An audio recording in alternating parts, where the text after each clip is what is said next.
August 1944, Normandy, France.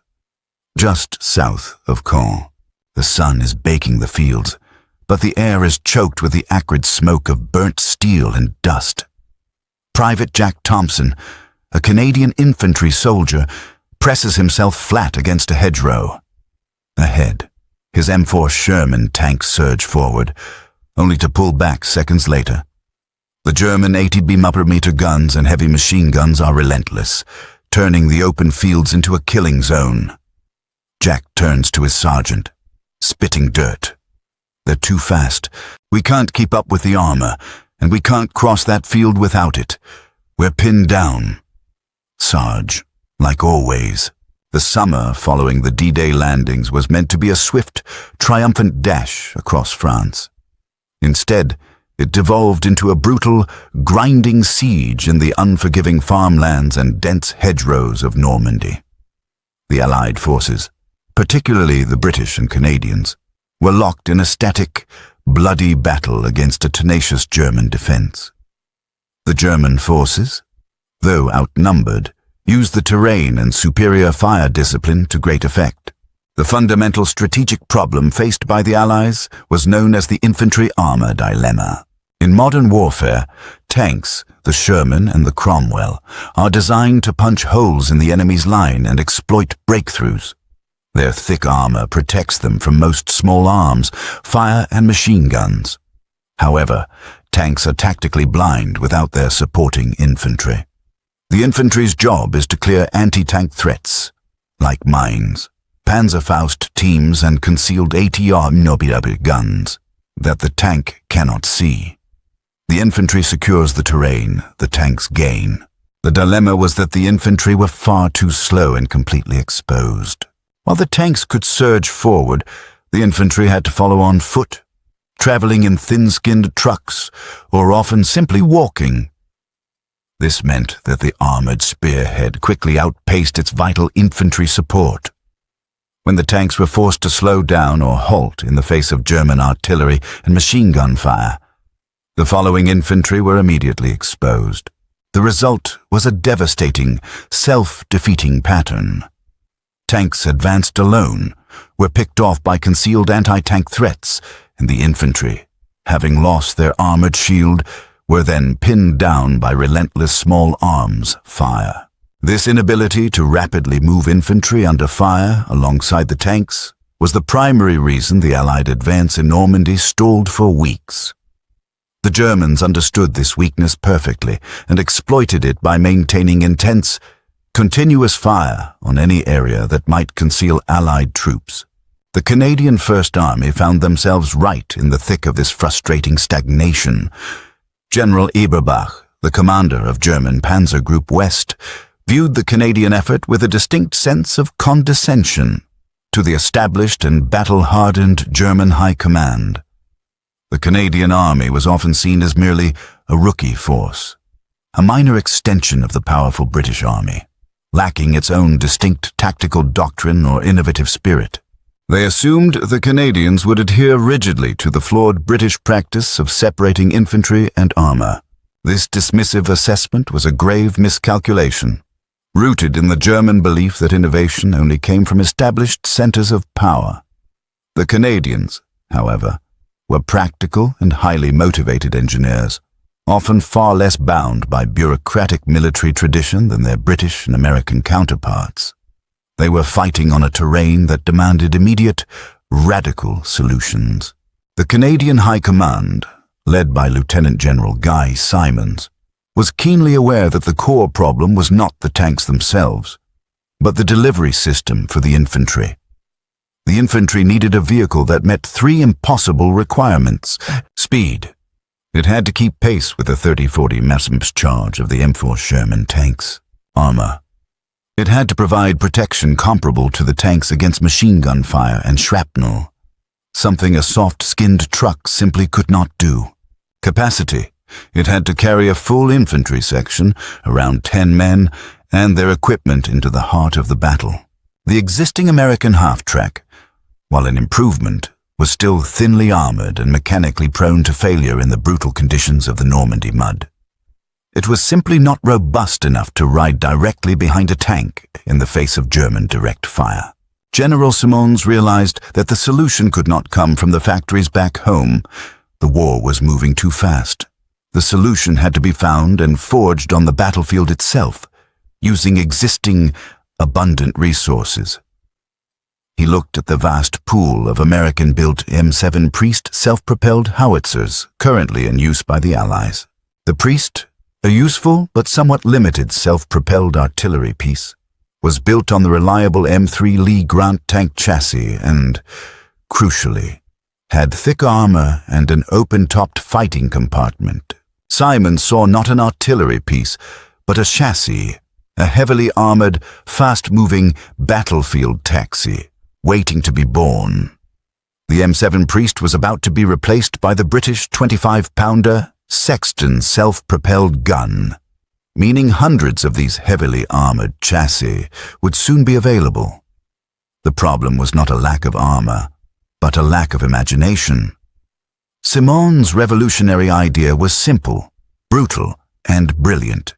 Remove the gun, fill the hole with infantry. This radical concept, born from the urgent necessity of breaking the Normandy stalemate, was a direct rejection of established military norms. It was a secret weapon forged not on a drawing board, but in the grime and chaos of the front-line workshop, about to give the rookie Canadian Army a decisive and completely unexpected advantage. August 5th, 1944. A secret Canadian Army workshop, deep within a captured orchard near Caen. The stench of hydraulic fluid and burnt metal hangs in the air. Lieutenant General Guy Simons, the visionary commander, stands with his chief engineer, Brigadier E.L. Tommy Miller. Around them, flames spew from cutting torches as soldiers dismantle M7 Priest self-propelled guns. Simons points to the discarded 105mm howitzer barrel. "We don't need the gun. Brigadier, we need the space. Take the gun out. Weld plates over the ammo racks. Give my infantry a steel box that moves at tank speed. It's crude, but it's the only way to break this stalemate. We start converting them. Now." The critical impasse in Normandy, where Allied tanks surged ahead only to be crippled by anti-tank teams because their infantry support could not keep pace, demanded a solution that was radical, cheap, and immediate. It was an engineering problem compounded by a logistical one. Any vehicle requested from the factories back in North America or Britain would arrive months too late. The solution, therefore, had to be an improvisation, a desperate, field-expedient conversion using materials already available at the front line. The man who provided this revolutionary answer was Lieutenant General Guy Simons, commander of the Canadian II Corps. Simons was not just a tactician, he was an innovator who understood the relationship between armor and infantry better than most. He correctly identified the American-built M7 Priest self-propelled howitzer as the perfect, if unconventional, solution. The M7 Priest was an American self-propelled artillery piece built on the robust chassis of the M3 Lee Grant tank. It featured armor thick enough to resist small arms and shrapnel, a reliable engine, and, crucially, an open-topped fighting compartment. While the Priest was a useful weapon, it was about to be replaced in the Canadian and British ranks by the superior British-made Sexton self-propelled gun. This meant that hundreds of heavily armored, fast-moving chassis were suddenly available for repurposing. Simons' idea was breathtakingly simple and brutally effective. Why wait for an armored personnel carrier, APC, to be designed and built overseas when you can strip an obsolete self-propelled gun? The order was given to the Canadian Army workshop teams in the field. The mission was immediate. Take the M7 Priest, remove its main armament, the 105mm howitzer, remove the intricate mechanisms and sights, and use the newly freed space to seat infantrymen. The entire process was carried out under extreme urgency and with minimal formal planning. This was engineering driven by necessity, not blueprints. The conversion process was a masterclass in battlefield improvisation, gun removal. The primary step involved carefully removing the massive 105mm howitzer and its heavy mounting hardware. This instantly freed up a substantial amount of space in the open-topped compartment. Structural modifications. The large on-open hole left by the howitzer had to be addressed. Simple steel plates, often scavenged or hastily fabricated, were used to cover the space where the ammunition racks and mechanisms had been. The floor of the fighting compartment, previously designed for gun crews, was modified to accommodate sitting infantry. The firing position, the distinctive fixed machine gun turret, the pulpit on the front of the priest, was often left in place, providing a ready-made heavy machine gun position for the infantry section commander, ensuring the vehicle still had potent, short-range defensive fire. Seating was rudimentary. Wooden benches or improvised supports were bolted down to secure the soldiers during the high-speed dash across the rough ground. The focus was not on comfort, but on getting the men, their weapons, and their anti-tank equipment safely to the objective. The resulting vehicle was crude, yet revolutionary. It retained the excellent off-road mobility and speed of the M7 chassis, allowing it to keep pace with the Shermans. More importantly, the thick armor of the Priest chassis provided the infantry with near-tank level protection against machine gun fire and shrapnel, the exact defense they had been desperately lacking. This improvised APC quickly gained a distinctive nickname from the Canadian soldiers, the Kangaroo. The name was a perfect fit, referencing the open-topped vehicle's function as a protected carrier that ferried its pouch of infantry to the point of danger. The reaction from Allied observers outside the Canadian Corps was initially one of disbelief and skepticism. The British command, steeped in tradition, found the idea of deliberately disarming a functional artillery piece to create a battlefield taxi to be nearly heretical. They preferred the planned, factory-built solutions. The Americans, focused on their own logistical supply of half-tracks, were also unsure. This initial dismissal was part of the secret nature of the Kangaroo. It was a Canadian improvisation, built by necessity, not by official doctrine. The conversion was timed perfectly for Operation Totalize. The major Allied thrust south from Caen, designed to break the static Normandy stalemate. Simmons' audacious plan for Totalize hinged entirely on the Kangaroo. He envisioned a massive, coordinated night attack, a true armored blitzkrieg, where tanks and their supporting infantry, riding safely in the newly converted APCs, would charge forward together, side by side, maintaining cohesion and speed. Hundreds of M7 Priests were quickly converted into Kangaroos just days before the launch of Operation Totalize.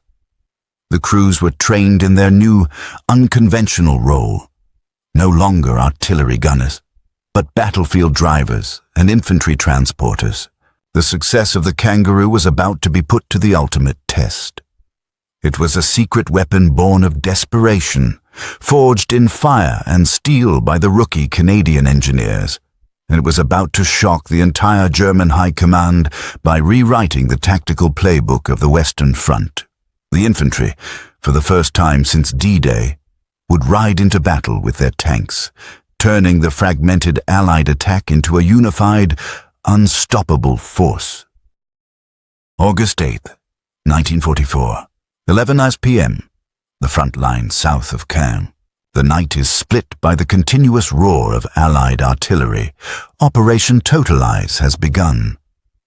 Under the blinding glare of searchlights aimed at the clouds, Operation Canal Defense Light, hundreds of Canadian Sherman tanks surge forward in 4 distinct columns. Immediately behind them, barely visible in the dust and chaos, are the converted M7 Priests, the Kangaroos, packed with infantry. Corporal Jack Thompson, riding in the back of a Kangaroo, grips his rifle, the vibrations of the tank tracks shaking his teeth. He watches the muzzle flash of the Sherman ahead. "This is it. Sarge," he yells over the noise. "We're riding right through their line." The birth of the Kangaroo was a desperate, field-expedient response to a tactical disaster. Its true test and the revelation of its genius came during Operation Totalize, launched by the Canadian First Army on August 8, 1944. The goal of Totalize was to break the protracted stalemate south of Caen, achieving a deep, decisive armored penetration that would finally turn the static siege into a mobile war. Lieutenant General Guy Simon's plan for Totalize was a radical departure from the slow, infantry-led assaults that had plagued the British and Canadian sectors. It was a night attack, a risky maneuver designed to blind the German defenders, and it relied entirely on the perfect cohesion of armor and infantry. Made possible by the Kangaroo, the attack was revolutionary. The Canadian forces organized their armored divisions into massive columns, known as armored corridors. The core of the formation was simple: Sherman tanks in the lead, followed immediately by the Kangaroos carrying the infantry.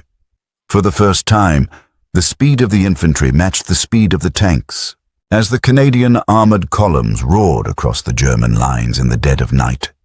The effect was immediate and devastating. The German forward defenses, expecting a slow, predictable infantry advance after the initial artillery barrage, were completely overwhelmed. The key to the Kangaroo's success in Totalize was its ability to negate the German infantry's counter-tactics. Previously, when German defenders saw tanks advance without close infantry support, they would allow the tanks to pass and then emerge from their concealed positions to destroy the tanks from the rear with Panzerfausts and Panzerschrecks. They would then use heavy machine guns to pin down the exposed following infantry. With the Kangaroo, this doctrine failed spectacularly. As the German anti-tank crews emerged to hit the Canadian tanks, they were immediately met by a section of heavily armed infantry who had dismounted simultaneously with the tank's halting position. The Kangaroo deposited its troops directly onto the objective, providing a protected, mobile platform for the infantry to secure the area against anti-tank teams and clear any obstacles. The German anti-tank crews, unable to deal with the instant, armored protected infantry assault, were neutralized or forced to retreat. The German response was slow and based on faulty intelligence. Initially, reports filtering back to the German command headquarters, HQ, were confused. Field commanders reported massive numbers of American half-tracks, but their performance was unlike anything seen before. They were faster, more numerous, and shrugged off light anti-tank fire that would have crippled a standard half-track. Then came the visual evidence. German reconnaissance flights and captured prisoners quickly confirmed the existence of a new Allied vehicle, a heavily armored carrier based on the Priest chassis, but lacking its main gun. The shock that went through the German command was profound. They realized that the rookie Canadian Army had not only identified the fatal flaw in the Allied attack doctrine, but had developed a field-expedient countermeasure that was utterly original. German intelligence officers struggled to classify the new machine. They had no counterpart for it. It was too armored to be a half-track, too fast to be a cargo truck, and too specialized to be a tank. The realization that the Canadians were capable of such rapid, practical innovation and had hidden its development so effectively was a massive psychological blow. The German command had been completely taken by surprise by a vehicle that was literally fabricated in a captured apple orchard just weeks before the battle. The immediate result of the Kangaroo's deployment was the decisive success of Operation Totalize. The Canadian armored columns achieved an unprecedented penetration of 9 miles on the first night alone, shattering the entrenched German lines south of Caen and opening the path to Falaise. The infantry, protected by the Kangaroo's armor, arrived fresh, intact, and ready to fight, eliminating the delay and vulnerability that had crippled previous assaults. The Kangaroo had proven the absolute necessity of the Armored Personnel Carrier, APC concept. It was the crucial technological pivot that allowed the Allies to effectively combine the speed of armor with the fighting power of the infantry, creating the unified mech infantry unit that would define post-war military doctrine. While crude, ugly, and born of necessity, the Kangaroo was the machine that broke the stagnation in Normandy.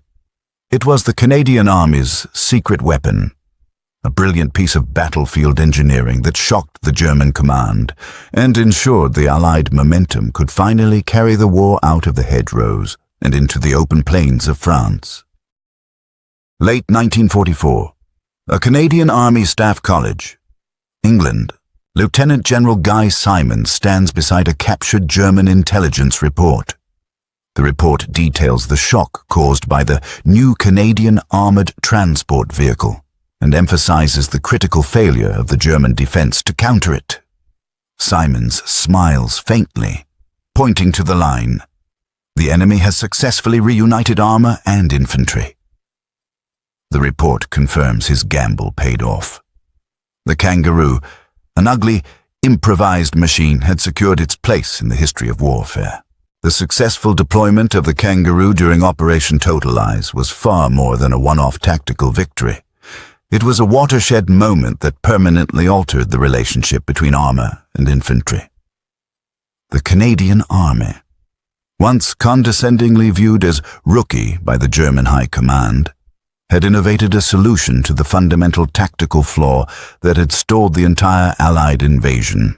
The German command was left reeling from the shock of discovering that their supposed minor opponent had created a secret war machine that rewrote the rules of the battlefield. The legacy of the Kangaroo is defined by the revolution of the battlefield taxi, the immediate, protected transport of infantry to the point of friction. Before the Kangaroo, the infantry's presence on the battlefield was intermittent and vulnerable. After the Kangaroo, the concept of mechanized infantry riding in armored carriers that could sustain the same pace and protection levels as the tanks, became the new doctrine. The Kangaroo proved that infantry should arrive at the objective fresh, protected, and ready to fight, rather than exhausted and vulnerable after a long walk through open fire. This new capability immediately translated into higher engagement success rates and dramatically reduced infantry casualties, creating a combined arms force that was more cohesive, faster, and far more difficult for the Germans to defeat. The tactical effects were immediate and widespread across the entire Western Front. The Allied forces, particularly the Canadians, continued to use the Kangaroo concept extensively in subsequent operations, including the final push across Northwest Europe. The initial M7 Priest chassis were later supplemented by similar conversions of the Canadian-built Ram tank, also stripped of its gun to create a highly effective APC. This standardized, if crude, fleet of armored carriers became essential for maintaining the momentum of the advance. The most profound impact of the Kangaroo was the destruction of the German defense-in-depth model. The German tactics relied on separating Allied tanks from their infantry support. Once separated, the tanks were destroyed by specialized anti-tank teams, and the infantry were pinned.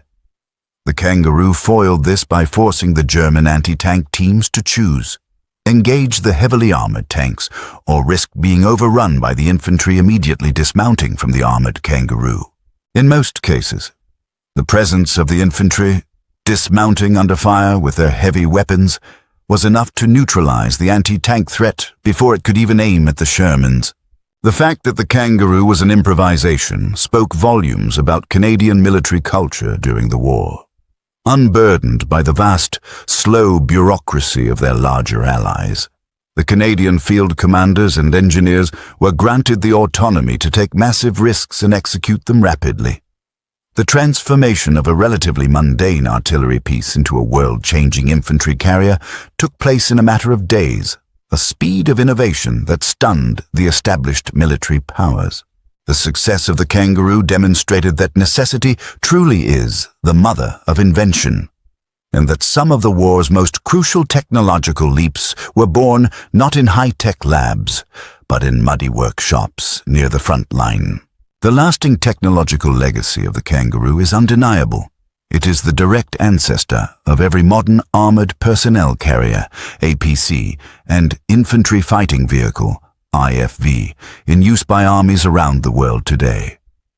Post-war designs like the American M113 and later IFVs owe their fundamental concept, a high-speed, heavily armored box designed to deliver a fighting squad into combat directly to the crude, gunless M7 Priest conversions of 1944. The idea, born in a Canadian apple orchard, defined the structure of the modern mechanized army. The story of the Kangaroo is the ultimate tale of battlefield ingenuity. A secret weapon forged from necessity that shocked the enemy and broke the Normandy deadlock. It proves that innovation often comes from the most unexpected places. The rookie army with the clever engineers. If you found this untold history of Canadian military genius fascinating and want to learn more about the crucial, unconventional inventions that helped the Allies win World War II, we need your help to keep these stories alive. Please subscribe to our channel right now and hit that notification bell. Also, tell us in the comments below. Which other improvised Canadian or Allied war machine do you think had the biggest impact? The final irony of the Kangaroo story is the German reaction. After initially dismissing the Canadians, their military staff were forced to write extensive reports documenting the Kangaroo's existence and its devastating effect on their lines. The German command, which had prided itself on its own technological prowess and tactical mobility, was ultimately outflanked by the simple, radical thinking of Lieutenant General Simons and his mechanics. The Kangaroo was ultimately phased out as factory-built APCs became available, but its impact lasted generations. It cemented Canada's reputation, not just as a reliable supplier of manpower, but as a crucial source of military innovation and practical engineering during the most demanding conflict in human history. The legacy of the Kangaroo is the realization that in the chaos of war, the most effective weapon is often the one built with a welder and a brilliant idea, turning an obsolete chassis into a vehicle that revolutionized the battlefield and delivered the infantry to victory.